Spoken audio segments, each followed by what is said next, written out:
Here we go. Okay. Thank you everybody for the activity in the chat, because Matt and I were just having a great conversation for the last 4 minutes. Can everybody see us and hear us now? Tiffany, Patrice, Trisha, appreciate everybody giving us a heads up that I had not hit go live yet. Waiting for, okay, all right, there we go. Good. Patrice is with us. And thank you everybody else for being here. Thank you so much. I'm really excited about the activity already in the chat. Zach and Monica, thank you. Appreciate the kind words that you all put in advance of us going live. And I want to encourage you to use that chat, because that kind of, that's like when you're in the class with the students and you can see and hear the energy of the human beings there. It is really nice to hear what you all are thinking and resonating with. But I already spent 4 minutes not with camera running, so I got to get right to it. We have Matt K with us. Matthew K, author of Not Light But Fire: How to Lead Meaningful Race Conversations in the Classroom. And we got some things to talk about, everybody. So let's begin with Mr. K. How are you doing tonight? Tell us a little bit about yourself. I'm a teacher. I teach 9th and 10th grade English at Science Leadership Academy in Philly. I'm going into my 15th year this year. Assistant athletic director, boys basketball coach. I'm a football coach at a different school, and I run a slam poetry league in the spring. Sponsor the Black Student Union, so I got, they keep me busy. But basically I'm an educator. I just like to work with kids. Yeah. And you just in your spare time, Matt, you run the family life, you write deep books about pedagogy. Is that kind of the story here? I mean, look, that book came out right before my 3-year-old got born, so I don't know if I'd be able to do it now. but yeah, I'm a writer, so everybody got a novel in their pocket. So I just happen to have the opportunity to write this book. But I'm always writing something. So. Yes. My wife has told me, you think about writing another book and I'm going to kill you in your sleep. So that's my understanding is it's going to be a while for me. But Matt, here's another question I got for you. You told me before we went live that you're a couple weeks out from with students, but tell me how the back to school, how is all the back to school stuff going for you right now? How are you feeling? Looking forward to this school year? What's it like in your setting there? Well, I tried to let myself have this last week and not think about school, and not really dive too deep in, because I know we're going to be moving next week and doing a lot of planning. So I tried to not rob myself in my last week of summer. So far so good on that. But I already did some early planning. Since I have some clarity, we're going to be all virtual for the first quarter, so it gives me a chance to do some planning and just kind of think about what things are going to look like. I'll do my heavy thinking on that next week. Yeah. When I get to talk to some colleagues and just kind of see, because I really want to make sure I'm in sync with the other 9th grade teacher, the other 10th grade teacher, to make sure none of us are trying to do this by ourselves. So I want there to be some consistency, so we at least have that. So I don't want to get too far when it's just myself. Okay. All right. For everybody watching, I hope you got the notepad out, because we haven't even started yet. that is some words of truth right there. Because what is the sense of getting ahead of all of our colleagues and everything? I appreciate you, Matt, modeling the idea of everything has its time. Yeah. So you've written a book here. It's a book that I understand had to go into a second printing recently. Is that right? I'm not sure how everything works, but I think so. Hey, congratulations. They ran out of them, so I guess that's what that means. That's good news. That's great news. And Matt, a lot of people in the audience have read this. If not, I'm strongly encouraging them once again to grab a copy of this, because it is a book about having meaningful conversations about race in the classroom. But it to me is also a book about the heart of teaching. It is about what it is that we are after as educators. So I think a lot of what stands out to me, first of all, is this idea of a meaningful race conversation in the classroom. And that's what I want to put to you first, Matt. How do you define that, a meaningful race conversation in the classroom versus one that is not? I think there's a few ways that you could look at it. I really don't. I want to, be as literal as possible with that when I say meaningful, because in different contexts that means different things. So I don't want to be too absolutist about like these things aren't happening, it's not meaningful, because in some communities it's meaningful just to name something being racist is meaningful, and that's enough, right? In some communities there are a couple steps past that, and you can have some other things. So it's all subjective, but essentially I mean exactly what it says. Like, there's a lot of race conversations in this country that happen just basically for show. And a meaningful race conversation is something that actually makes students engage authentically with whatever's being discussed. And makes students engage authentically with what's being discussed. Sorry, I cut you off there, but keep going. Depending wherever the kids are, that's somewhere different. You know what I mean? So I don't want to get too much into, it's not a math problem when you're trying to figure out what's meaningful, but it's something where you're not just checking boxes and the kids are actually engaging the subject matter, engaging the discourse with their brains, like with their passions, with their hearts, and not just kind of like memorizing Black history facts.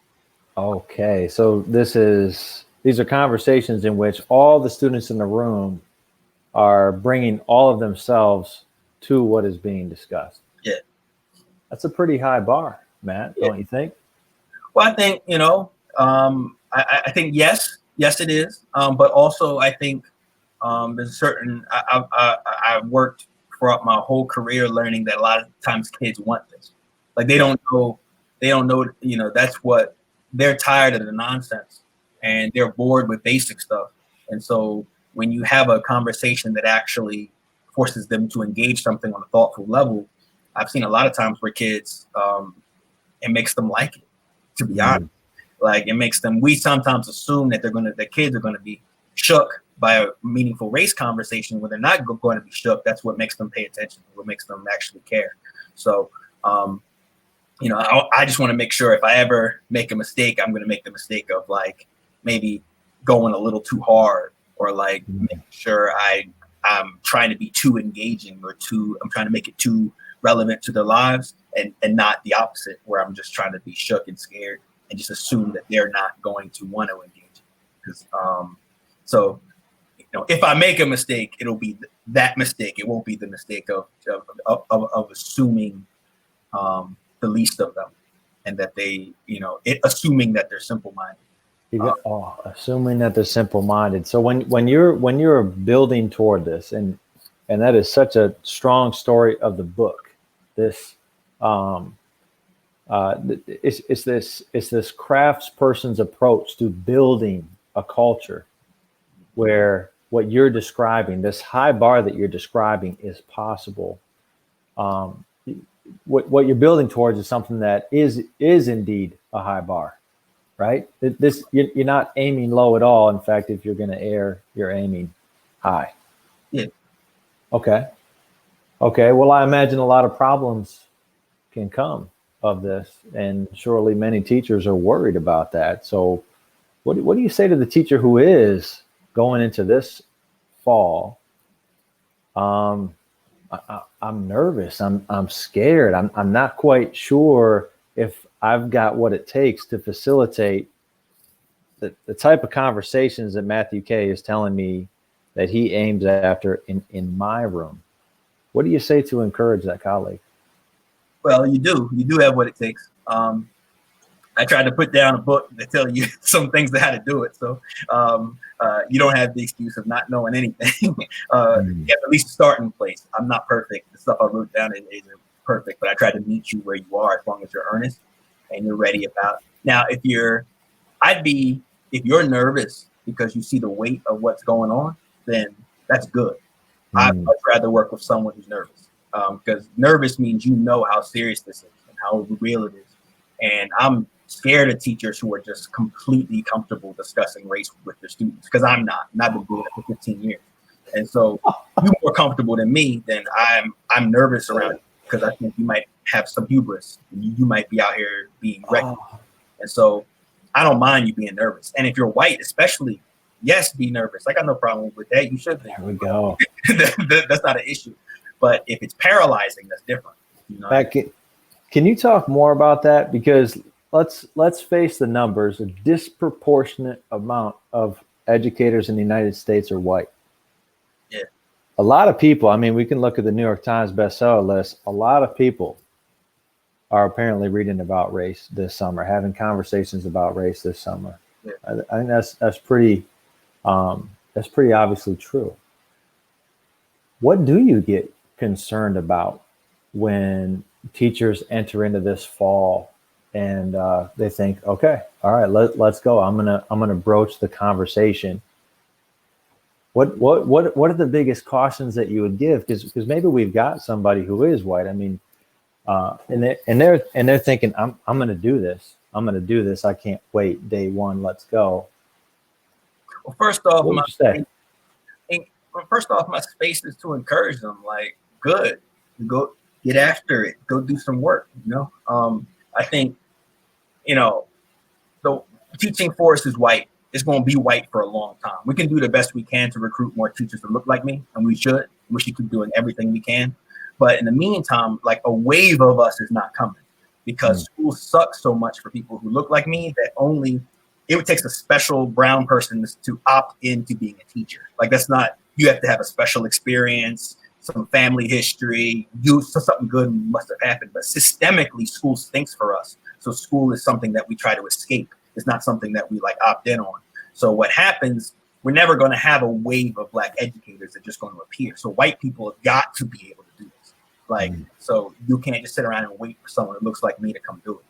That said, if you like, you know, if you are reading the books, that's good. Like, my only thing is to make sure that you kids, like, really know your kids. I think that's the, you know, if you're reading, it's not enough to read Dr. Kendi. It's not enough to read White Fragility. It's not enough to read all these bestsellers. That's great. Read them. Read them all.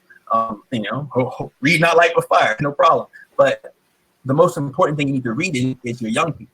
Like, if what they need, so you can meet them where they are for these conversations. The only thing that makes me nervous among people of goodwill is that they will try to replicate anything in the second half of my book with all those little stories without getting to know their kids the way I know my kids, or that they'll try to they'll try to have these heavy, rough conversations without doing the community building work that's necessary in order to have those things land. So that's my concern. But yeah, I don't trash people who are trying to do good work. Like, that's not my thing. So if you're white and you're reading these things, good on you.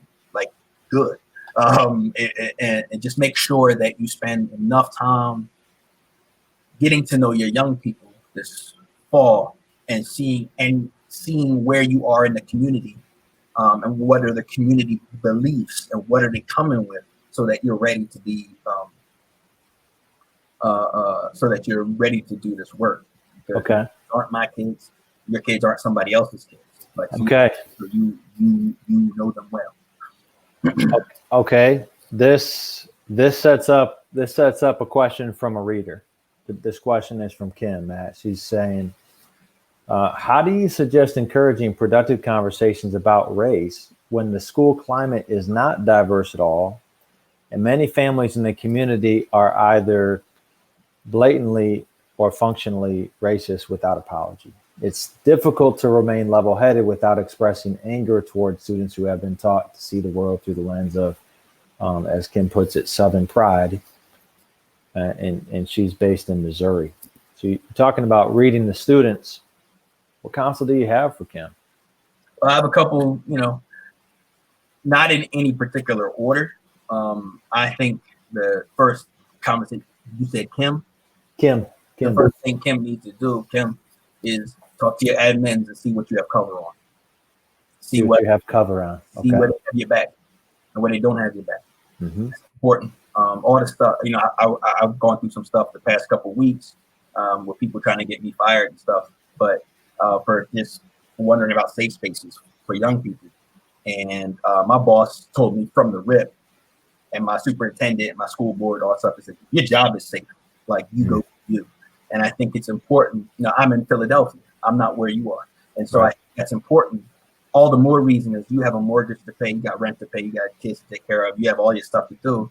You can't be out here losing your job if nobody has your back.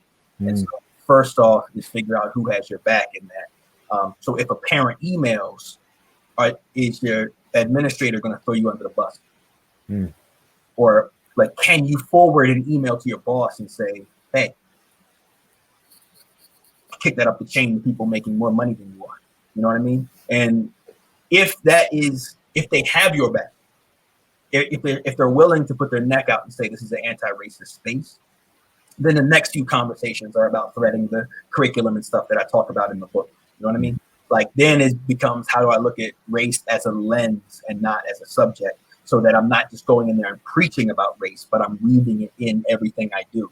But before all of that stuff, figure out who has your back. I think that's the most important thing. And if they don't have your back, keep your resume updated. Like, I'm not here for martyrdom. I'm not here for, I want teachers to have long, successful careers where they change a lot of lives. And I'm not here for you throwing yourself. If they do not have your back, then you have some decisions to make. All of them don't involve leaving, but I don't believe in taking that off the table. Okay. All right. And I just want to say, for everybody watching live or in the replay, this nuance, this depth, going in and out of depth, is what the entire book does on every page. So I'm really excited about this book. I hope you can tell, because what we have in our colleague, Matt, is a deep thinker who is not just telling you to go out there and be a martyr, Matt, like you just said. I appreciate that. Okay. And so thank you for covering, once you check with an admin, then going from there, and what to do if admin doesn't have your back on this stuff, laying out some of those options. You talk about magical thinking in the book. This links to what you were talking about a few minutes ago. I mean, you actually said, I'm more nervous about the colleague who's not nervous at all about race conversations. That to me resonates with the bits where you discuss magical thinking. What's magical thinking? I think I use that phrase, if I remember correctly, we're talking about making a safe space in the classroom. Yeah, just kind of stating the safe space with the magic spell. Yeah, you walk in and you're like, hello, my name is Mr. K. I like y'all to consider this a safe space. And that's not wrong. I'm not saying don't do that. I think sometimes, both Hollywood and a bunch of other things lead us to believe that you can just make a declaration, then it happens, or you can do one activity and then it happens, or any of those kind of things. And what I say is that a safe space has to be built, right? And that's what I just learned through experience. Like, I can hang whatever posters on my wall and do whatever I want. Right. That doesn't mean that the kids feel like my curriculum is not meant to harm them, or that me, through my carelessness and my pedagogy and stuff, is not meant to harm them. And so that they're not, this is a space where they're not going to harm each other.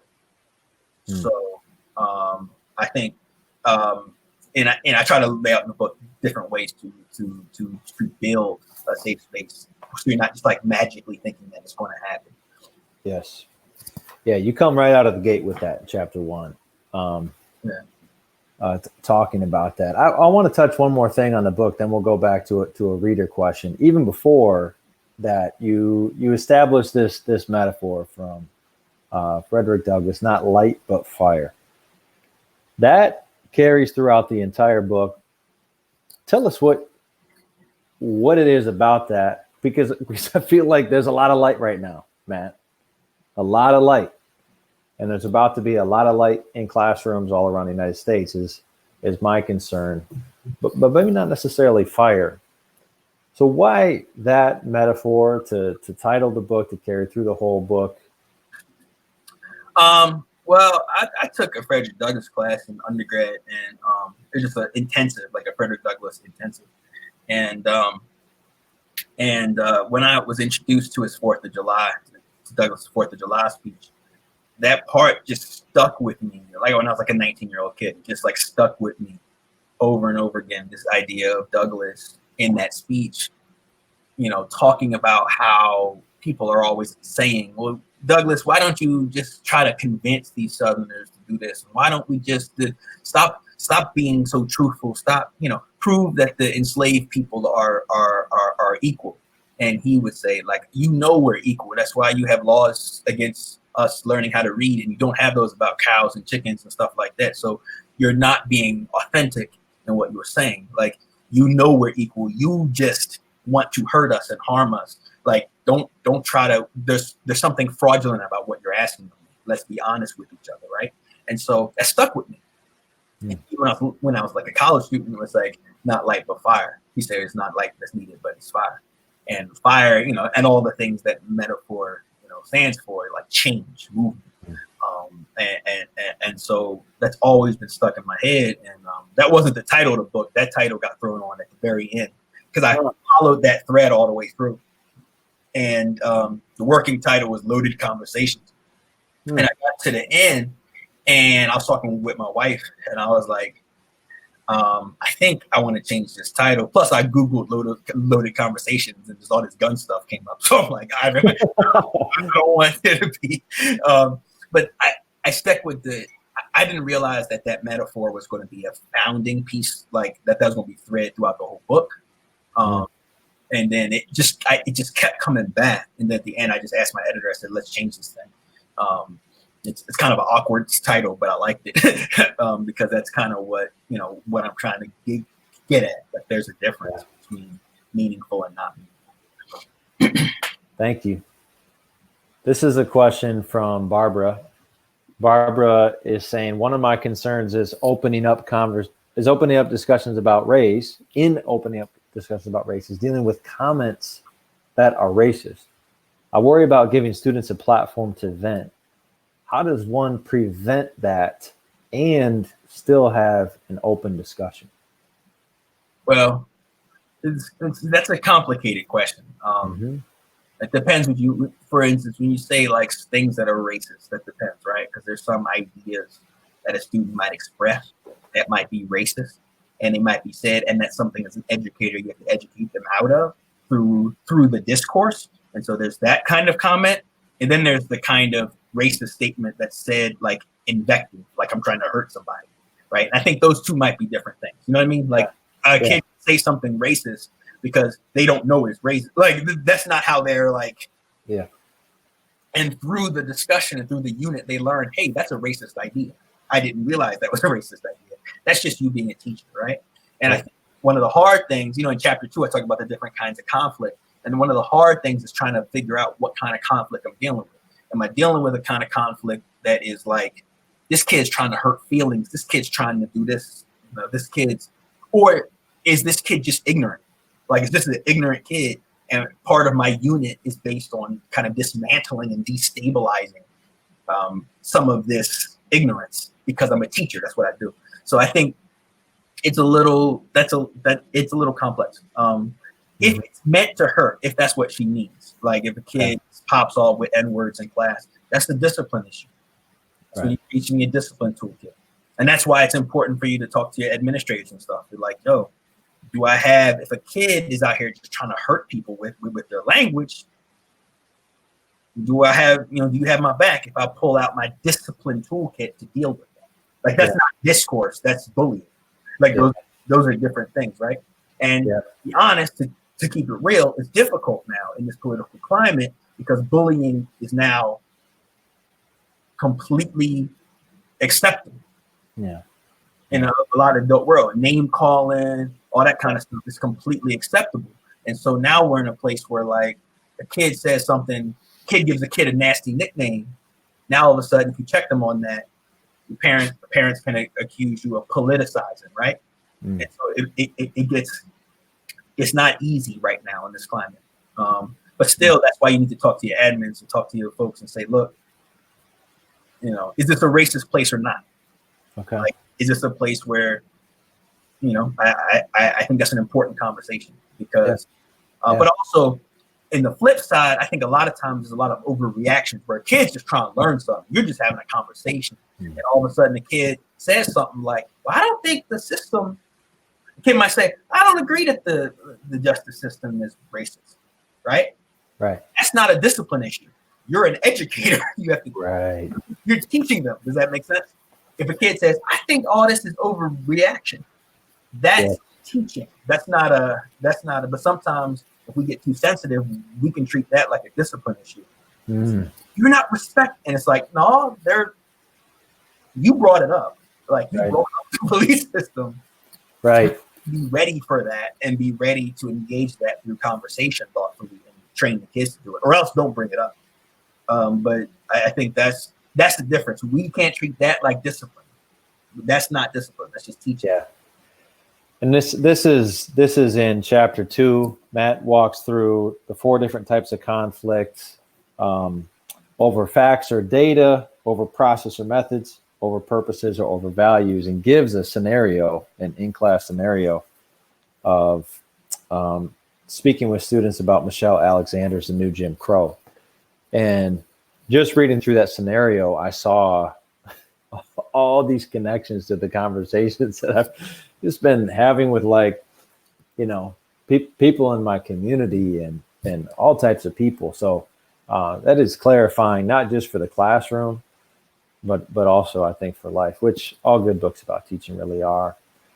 And thank you, Matt, for what you said, because it to me connects right with the idea of knowing our students, reading our students, having a knowledge of them, because really, how do you infer intent without a lot of relational capital with the child, right? Yeah. Sometimes if you don't know them, like a lot of times there's a kid, one of those examples I wrote, I think, dealing with a jokester, like it's just a kid who's being a class clown. You did. And sometimes like you might rip a class clown and you're like, that might not be the move. Like that might be, and there might be times where it is, but sometimes you brought up an awkward situation. It's right. Tense. And sometimes the kid is like, I think the kid in the example is like, not if I was black. Like that's right. Trying to make kids, they're trying to make their friends laugh because you just made the class like super awkward. But they're trying to help. They're trying to help because they're like, this is the sinking ship right now. It's like, I'm trying to help you out, and now I'm in trouble. I've spoken to kids who are like that, and I'm a recovering class clowns. I've been in trouble for stuff like that. I'm like, in the book there, in that example, you talk about asking that student when they make that comment, trying to be funny. I think you say, tell me more about that, or what do you mean? Yeah. Right. Instead of like, you can't say that, discipline move. Yeah. But you can only do that type of, I believe you make a good distinction between agility and flexibility. You can only be agile like that with a deep knowledge of your students. Yeah. Okay. Felicity's got a good question for us here, Matt. She devoured, all caps, not light, but fire. I believe that. Felicity is one of our high passion colleagues. She's curious how you choose which students to call on from among those who have listened patiently, which you talk about in the book. And I'm curious if you're absolutely certain it's okay for teachers to share their opinions with students. Staying neutral, Felicity says, seems the best policy, but maybe that's, as you wrote, an overreaction. So 2 questions. How do you choose who to call on when multiple students have waited patiently? And then this idea of sharing your opinion versus staying neutral. Well, I mean, I could pretend to have a method for who to call on, but I don't. Thank you. I'm not gonna lie to y'all. I think there's, like all of you, like I try to move it around, not calling the same kids all the time. Like I do the best I can.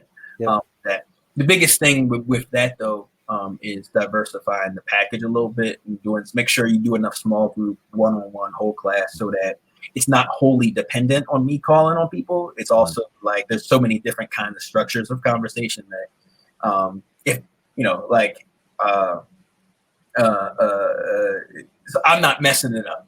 So if I happen to, you know, due to whatever internal biases or assumptions I'm making or whatever, if I happen to only call on certain type of kids because I'm messing up, that means the kids aren't robbed of every opportunity they have to speak. If I keep diversifying, then it's kind of me proof. Like I can keep working on it and still not screw up the kids who will want to speak just because I don't see them. Or those weird things like they sit over there and I can't see them. Like, you know, we have 30 kids in my room. I can't see everybody. So sometimes they over in the back raising their hand. We've all been through that stuff. Yeah.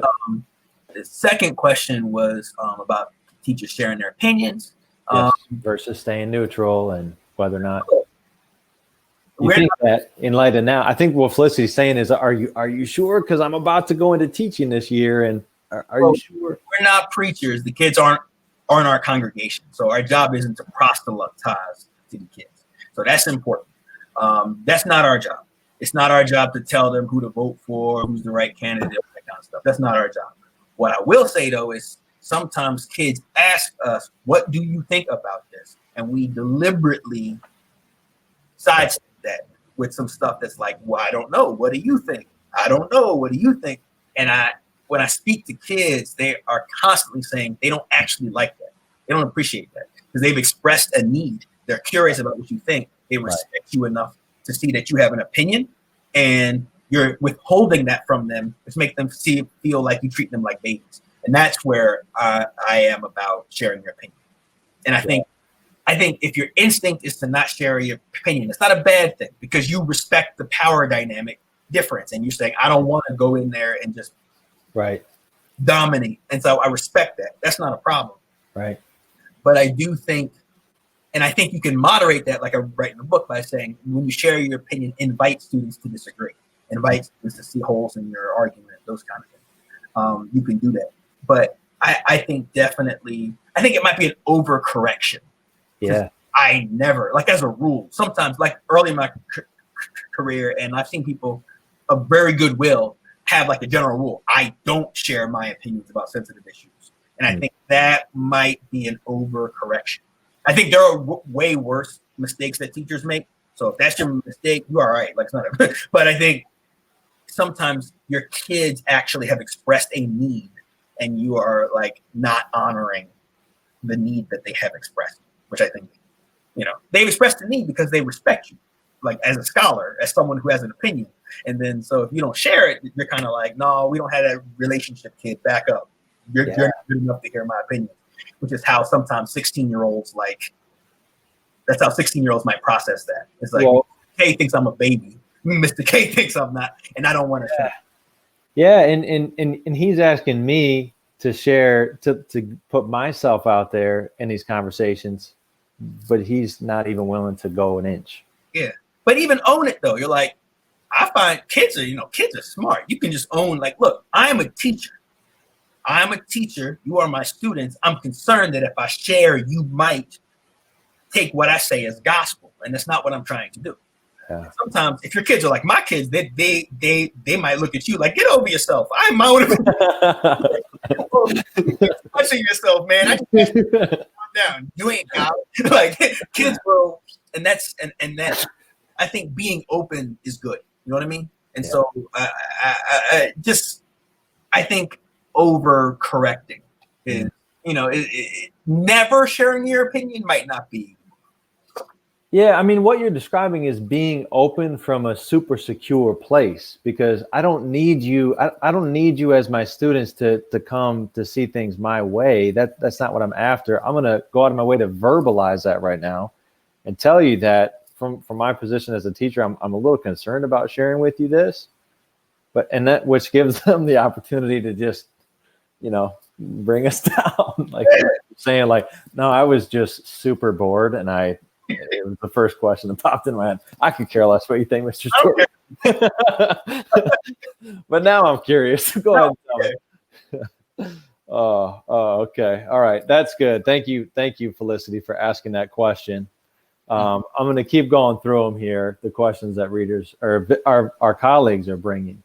Ian is saying, I haven't read the book yet. Question that maybe will be addressed. How do you handle conversations that are getting away from collective understanding and moving forward, either getting hijacked by strong voices or harm is happening? What do you do in that situation? Are there strategies for pausing or shifting, but also making sure we're not letting go of the crucial learning? So it sounds like a nuanced question, Matt. I don't know if you can handle a question like that, man, but I want to hear you try. The short answer is yes. It's in the book. Yes. I think, look, especially that's the reason I start with the ecosystem. The whole first half of the book is, I have this idea that, if you treat a meaningful race conversation like like an organism of some sort, certain organisms only thrive in certain ecosystems. Like if you throw a fish in the desert, it's going to die. And I think if you look at meaningful race conversations, you have to think about like what kind of ecosystem allows it to thrive. And the first 4 chapters, I try to put out what that ecosystem is, from relationships to pedagogy to establishing a purpose to working on your people skills. Mm-hmm. And so, yes, it's a complex question with like I could spend a half hour answering that. Yeah. But the short of it is making sure that you establish, you don't think about it conversation by conversation, moment by moment. You think about it as what is my classroom ecosystem like? What kind of conversations can it support? And I think that is where all of that conversation starts. Let's quick tie into another term that you gave me, pop-up conversations. You say that these concern you. People who read my blog will be familiar with the idea of pop-up debates. Separate these two things in your mind. Pop-up conversations, Matt, what you talk about to me was kind of a light bulb. What's a pop-up conversation? Why is it problematic? To me, it's something that exists outside of your curriculum, right? So it's like something's going on in the news, so you want to talk about it, or you read something. It's basically anything that's outside of your curriculum, anything outside of your unit plan or outside of the 2-week lesson plan you handed, all that kind of stuff, right? They make me nervous. I don't say a hard stop on them. I don't say never do it. Chapter 8 is about one that I did. I think there's a reason to have them sometimes, but I think they're way overrated. And I think a lot of times we learn about these quote unquote teachable moments that we have to always seize on. And sometimes our biggest mistakes come when we force a conversation with no planning. The worst conversations sometimes are the ones that we had when we were driving to work. And then we did them without thinking through, oh, wait a minute. What if so-and-so's dad is a cop? What if so-and-so's mom this? What if so-and-so didn't so-and-so just come out of refugee camp? Didn't so-and-so? Like all these things that are, if we were our normal teaching selves, reflecting, talking to colleagues, checking the research, all that kind of stuff, we wouldn't be making them. But then we start making silly mistakes because we didn't apply our best selves to them. So I don't say don't do them, but I say they're overrated. And I say that so many times I will take conversations that are woven into the curriculum that show that race conversations have scholarly validity over pop-up conversations every day of the week. Every day of the week. Like I would say, if it's part of your plan, if it's something that you have plenty of outside resources on, that you've spoken with people about, that you've tested out, that you've done your whole procedure with, I will take that over any idea that you had that morning. Just because of all the race conversations we have are pop-up conversations, it others the conversations. It makes it so if you're talking about race, it's when you're doing extra stuff. You only talk about race when the cops kill an unarmed black man. You only talk about race when you're doing slavery. You only talk about race, like it isolates it as if it's like a separate, it's like when you walk into a bookstore and you see like the black books and then you see all of the other books, right? But it's like, not necessarily problematic in that case, but it does that. It might have its issues in a curriculum where it's kind of like, okay, here's the 2 weeks where we talk about black people. Okay, now the rest of the year we don't talk about black people. Like, I think so the pop-up, and it's even worse with pop-up conversations, because it's like we only talk about race, we only talk about privilege and all those kind of things when something terrible has happened. Yes. Or when something, and I think that's where it can get dangerous. Versus it being a natural part of an English language arts curriculum, of a history curriculum, a natural part that will be woven throughout. Yeah. Okay. Barb has a good question for us here. Classrooms where there's only 3 to 4 children of color in the class.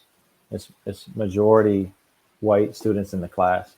How are they going to feel, Barb is asking, when a conversation like race is broached in the curriculum, and what should teachers do to be mindful of that dynamic? It's related to the rest of the other, to what you just asked. Like, if it's woven through, they'll react much better. If it's pop up, if it's unexpected, if it's there's nothing wrong with things being emotionally charged. Sometimes things are emotionally charged, but if that's the reason you're having it, because of emotional charge and because Twitter told you that you need to, or you're a bad white person, like if any of those are the reasons that you're having the conversation, then that kid will feel isolated. That kid will, because you've made it weird. If that makes sense. Like, they didn't come to English class for that. They came to read books and do these kind of things, and then you made it weird. Like, and so I think it's super important that you weave it in. So, you know, I've been the black kid in the mostly white class, and I've been the black kid in the all black class. I've had all the experience. And I know that when it's woven in, then it's just what we're learning. It's just one of many lenses that we use. We look at race, we look at it through a race lens, through a gender lens, through all these kind of things. And it's cool. It's not a problem. But if it's like, this is Black Week, then you made it weird. And so, yeah. Thank you. This is a question from Zach. I mean, all of these are related, but this one seems to tie in nicely. Zach saying, how do we have conversations like this that honor every voice, elevate every mind, breathe life into every heart? And Matt, let me let Melissa take us a little deeper, get a little more specific. Melissa's saying, it's my question as well. And she's saying, I think very vulnerably, a lot of violence I'm seeing from white males seems to be attributed to them feeling like they are being silenced. I don't want anyone in my class, Melissa says, to feel afraid to voice their thoughts. When you have things like that going on, fears like this in the hearts of teachers, not wanting to make things worse, I guess, is what I hear. Yeah. How to navigate? What are your thoughts? Well, it's related to what we said earlier. That's why I said, like, just because this kid says something racist doesn't mean it should draw the same reaction from us every time. We've got to know our kids, right? And so, yes, there's such thing as a white fragility. People who are in privilege or in power don't like to hear when some of their gains may have been gotten ill and, you know, maybe ill-gotten. Like, that's not something that people like. So to a certain part, yes. But also, we're educators. So a lot of these white boys, I agree, I'm seeing it. I got white students who are boys. I've seen the alt-right come after them. I've seen all that kind of stuff. I've seen it. And I've also, some of the kids, you see the part at the end of the book, or the end of the Trump chapter, where the kid comes and talks to me. Like, he's like, everyone's calling me racist. He's like a Trump supporter kid. And I said, well, let's talk. And I try to describe an honest conversation. If we try to meet our kids where they are and just try to destabilize their racism, right? I know that's the language that got me in trouble on Twitter, but I stand by it. Like, we're trying to destabilize their racism. We aren't trying to wreck them. We aren't trying to knock them out. We're just trying to ask the right kind of questions to make them think, wait a minute, maybe the world is a little bit more complex. So, Matt, I mean, let's give you more than a handful of characters. Destabilize racist thinking, racist viewpoints. Go for it. What do you mean? I mean it in the simplest way. Like, if my 3-year, you know, when my daughter was 2, she see a horse and she might say dog, and I say, nope, that's a horse. It's not the same thing, and that's uncomfortable for her. because she said that schema in her brain says 4 legs, animal, dog. That's what it is. You see a horse, that is uncomfortable. But then you learn, you have conversations, and then all of a sudden, the next time you see a horse, you say horse, right? And that's just psychology, it's basic pop, like 101 psychology. But that's also the same thing. Like, it's really hard to unsee racist ideas if you came up that way. It's really hard. And that's why we can't have this home run mentality where we're going to teach the lesson that's going to change everything. We've got to be able to say, okay, all I'm trying to do is when you see people protesting, you think thug. I'm just trying to destabilize that thought. I just want you to think about that for a second and try to think. So I'm going to pair that with images from the American Revolution. Pair that with images. And so we're going to look at this protest thing. We're just going to look at protests. We're going to examine protests through many different lenses. And that kid might not leave the class and buy a Black Lives Matter shirt, but that kid's going to leave the class and go, the next time they see and hear that language, they're going to feel a little uncomfortable. And that's a win for me. As far as I'm concerned, like that's a win. If they're on a social media, if they're in the chat box on like 4chan or whatever late at night when their parents think they're asleep and somebody says all these activists are thugs, this, that, and the third, they might like type that they agree, but after they type it, they feel a little, you know what I mean? They're like, well, and all that's changed is you've given an opportunity to juxtapose some things that weren't previously. You've given a knowledge building opportunity, which isn't activism, that's teaching. Right. This is knowledge building. It's just, I mean, I love the example of your daughter. Thank you, because the way that you're framing learning is fundamentally destabilizing. Yeah, it is. I think that from a cognitive science perspective, it is. If you think, if you think 2 + 2 = spaghetti, like confident about that, when someone tells you it's 4, that's going to make you uncomfortable because you have like built whole systems of thought around 2 + 2 = spaghetti. Yeah. All of a sudden you're like, no, this is what math is. All of a sudden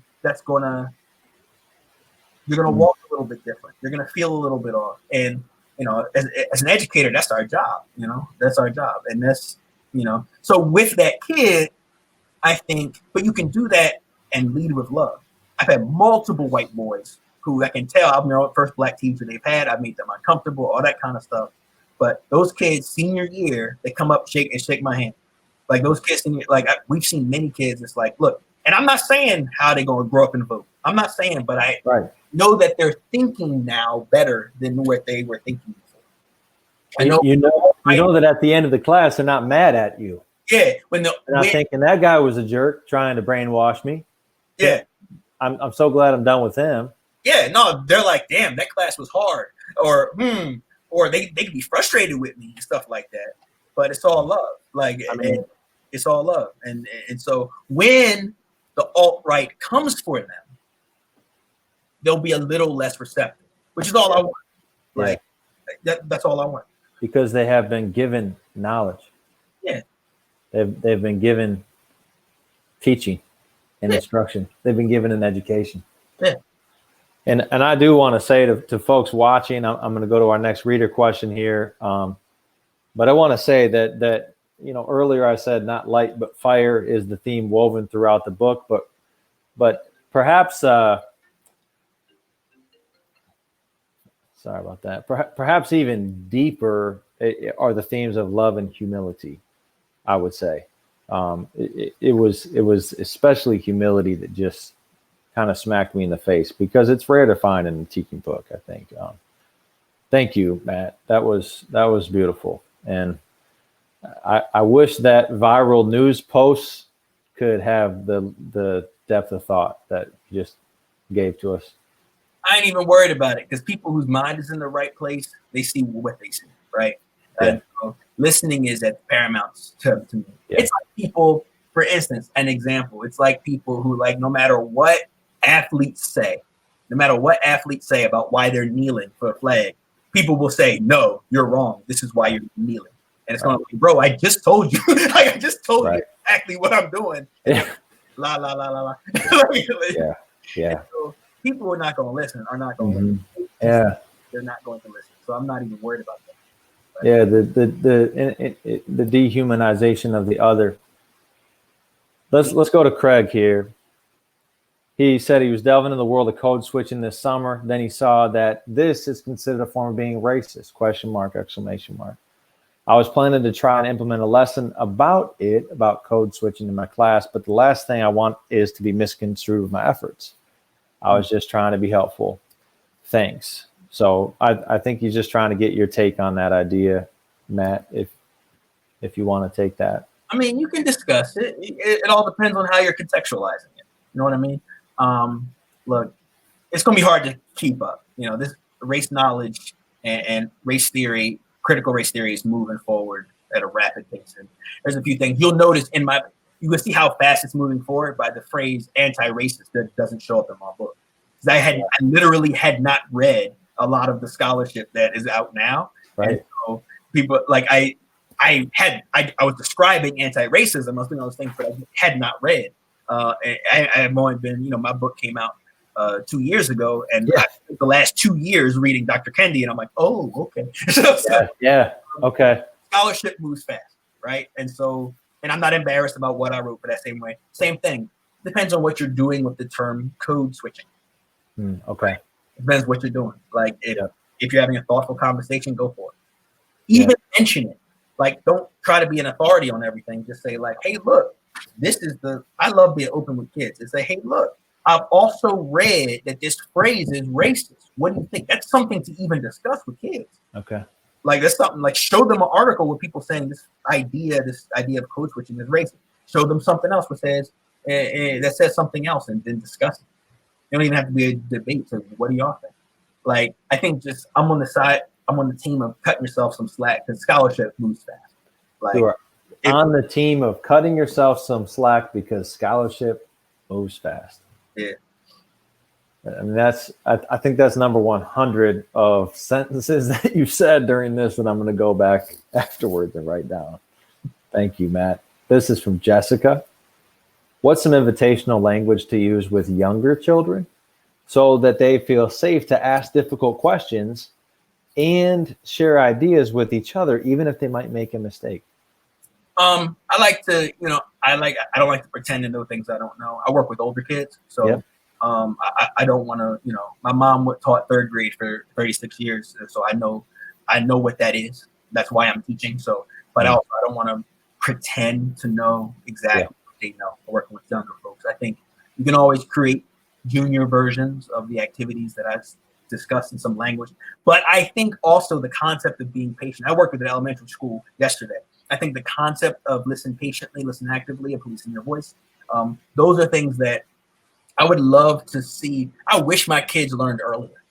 So I welcome younger people who work with younger students to try them out in whatever way whatever they feel like their kids need. I can imagine how beautiful it'll be when the kids get to me in 9th grade and they're like, oh, we got that. We learned. That's old. We learned that in 3rd grade. We never raise our hand when someone is speaking. We know we're conditioned to cite each other when you speak, all that kind of stuff. That would be okay. And those 3 items, listen patient, listen actively, police your voice, it's all in chapter 1. Thank you, Matt. That just establishing that norm in a district, I too, that would be powerful. Mm-hmm. This is from Donna. Can you suggest ways to have these discussions within the school leadership / colleagues / peers so that we can better facilitate with their students? Donna says, we have a school culture where we say it's all about community and communication, but we never discuss the difficult issues as a faculty. Start doing that, to be honest. Start doing it. Yeah, and if it helps giving yourself something like my wife's school, they all read How to Be Anti-Racist, and they all, as a discussion group, they had a committee that they formed to say, how does this relate to our school? And they're going to bring it back to their school. So I think a read's a good start. I put little professional development tips at the end of the first 4 chapters, so there's some stuff there. But I think, having a group read is a good thing. That's a good start. Look at some of the systems and structures that exist in your school and try to figure out, do any of them have the roots in racist ideas? Have a need to kind of look at that and see, and just go from there. Reading that book kind of gives a third point to talk about, makes it a little easier to be honest and open versus, well, I'm Donna and I want us to do this. It's just a framing device. So it's not just like, hey, I have beef. And then it's just have a staff group read, even by committee, or read a few different books. And then have, like, I think having something outside, though, I mean, I'm a consultant, so I work with schools and stuff. So I'm taking money out my own pocket by saying this, but I think bringing someone in might not be the answer. Like, read and engage something together. Yeah. Read and engage something together, grow together, and then train each other, I think is the best move. Thank you for that. I think probably plenty of schools are going to do the checkbox thing, right? Mm-hmm. Like, okay, we had our anti-racism training day, or we did that. We did that module. Y'all did the module, right? Yeah. Okay, moving on. Let's go. Yeah. Versus something like you're describing, a book club, a book conversation about your book or another. That's an extended marination in ideas together in community. Yeah. I really love that.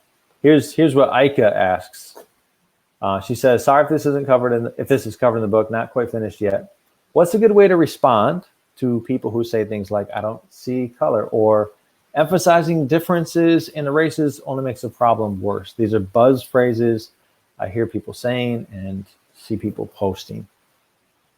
I don't see color. I mean, look, what's wrong with them? Why don't they see color?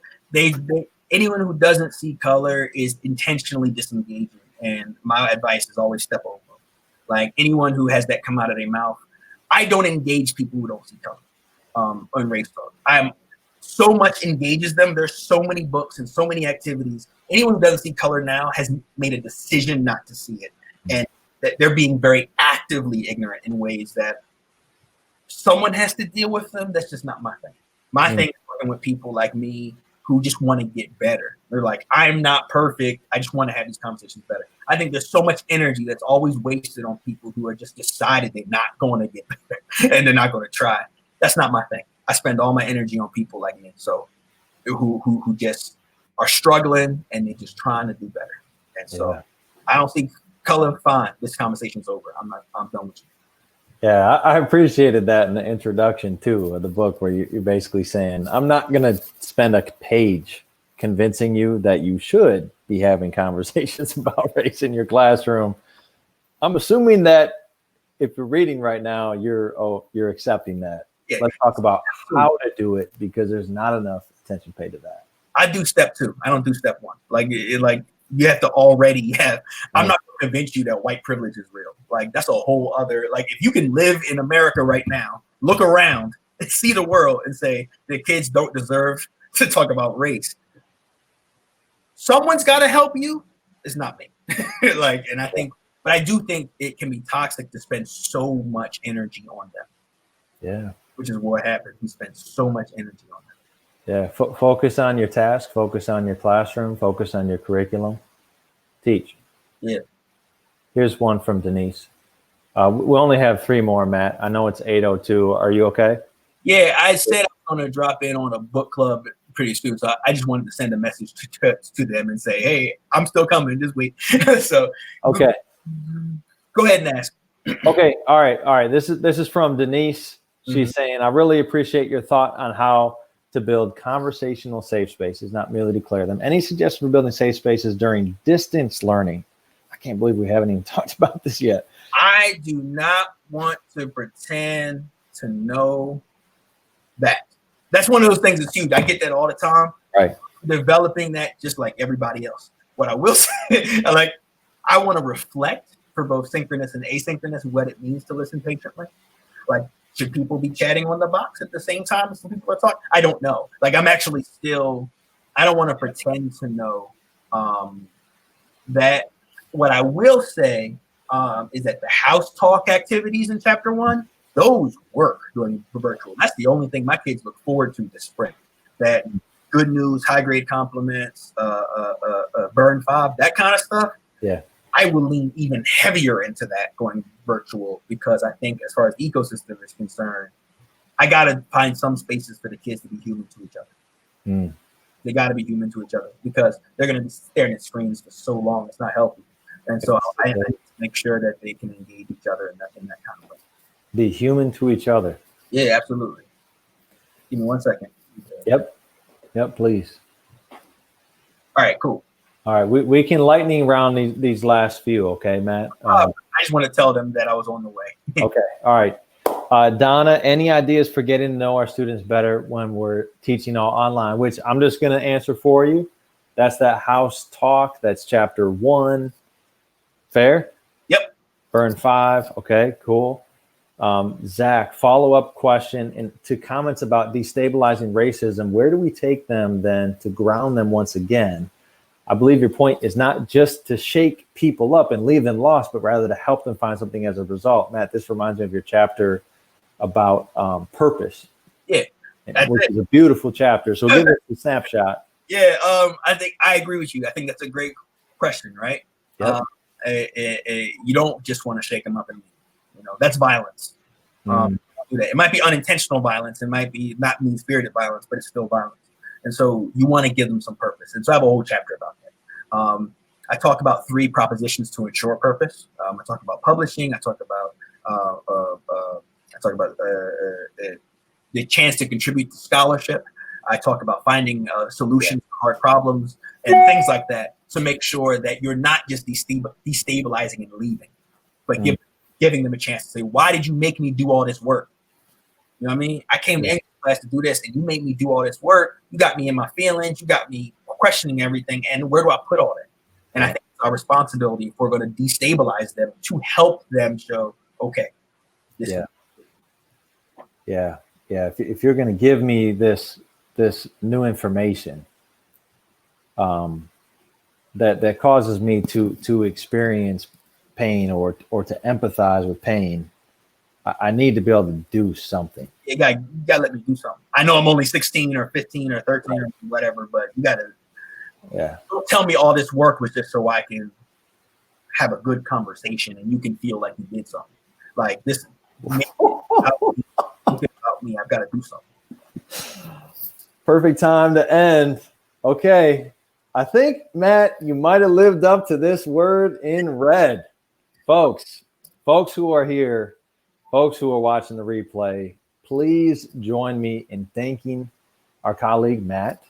Please, if I think there's one way we can show him love, appreciation, respect, it's to just have genuine conversations with people about this work, this book, which, I always say it doesn't cost an author too much to write an okay book, but it costs a lot of struggle, wrestling, drafting, all types of things on the author's family to produce something that is deep, that is good, that is enduringly good. And like Matt was saying, so much has changed in this realm about conversing about race in 2 years, but I have yet to find a more relevant, touching the ground of a classroom book on the pedagogy of race conversations.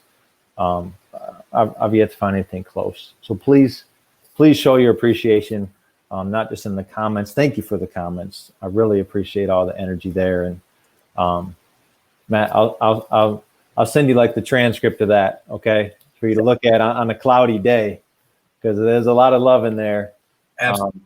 And everybody, just make sure if you give me a follow and stuff like that, I will definitely reach out. I like building community with people. I've gotten to meet people all over the country. You can see I'm dropping into book clubs and doing all that kind of stuff because I just like talking this stuff. I like building with people. So it might take me a second to accept to accept the follow because I'm still dealing with a little bit of hate mail. So it might take me a second to like sift through. But definitely like reach out. I love building with you. I want to hear what's going on in your classroom so I can steal your ideas and then you can steal some of mine and then we can all get better.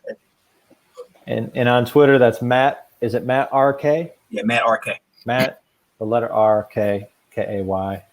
Thank you again, Matt. I really appreciate you doing this. I know that you are so busy right now. And I mean, literally the book is out of print. So thank you. And I know everyone else does too. Thank you so much, everybody. Have a good night. Many good things to you and your family and your work this year, Matt. All right. Thank you. All right.